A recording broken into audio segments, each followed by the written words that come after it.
Hello குட்டீஸ், நாம இன்னைக்கு மைனா பத்தின கதையை தான் பார்க்க போறோம். ஆரம்பிக்கலாமா? சூரியனின் வெப்பம் நிறைந்த கிராமத்தின் அருகே அழகிய ஆற்றங்கரை ஒன்று உள்ளது.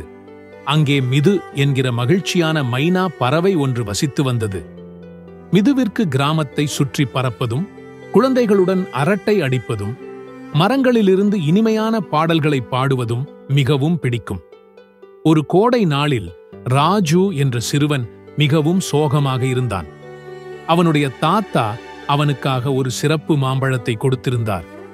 ஆனால் அது காணாமல் போயிருந்தது. ராஜு எல்லா இடங்களிலும் தேடினான். ஆனால் அதை கண்டுபிடிக்க முடியவில்லை.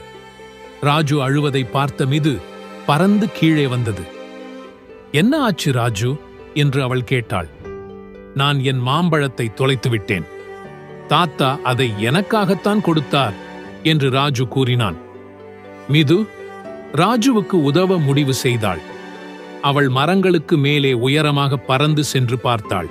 கூரைகளை தாண்டி பார்த்தாள். புதர்களுக்குள் எட்டி பார்த்தாள். கடைசியில் ஒரு குரங்கு பள்ளிக்கூடத்திற்கு பின்னால் அமர்ந்து மாம்பழத்தை சாப்பிட்டுக் கொண்டிருந்ததை கண்டாள். மிது குரங்கை திட்டவில்லை. அதற்கு பதிலாக அந்த குரங்கிடம், நண்பா, அந்த மாம்பழம் ஒரு சிறுவனுக்கு ரொம்ப ஸ்பெஷலானது. நான் அதை அவனிடம் திருப்பிக் கொடுக்கலாமா என்று கேட்டது. குரங்கு பாதி சாப்பிட்ட மாம்பழத்தை பார்த்தது.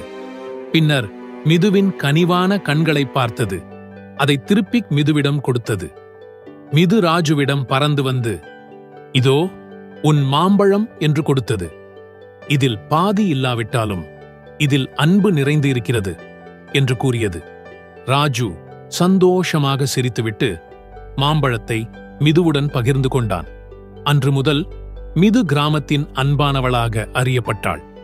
கதையின் நீதி என்னவென்றால், ஒருவர் தவறு செய்திருந்தாலும் அவர்களிடம் கோபமாக பேசாமல் அன்பாக அவர்களிடம் தவறை எடுத்து சொல்லுங்கள்.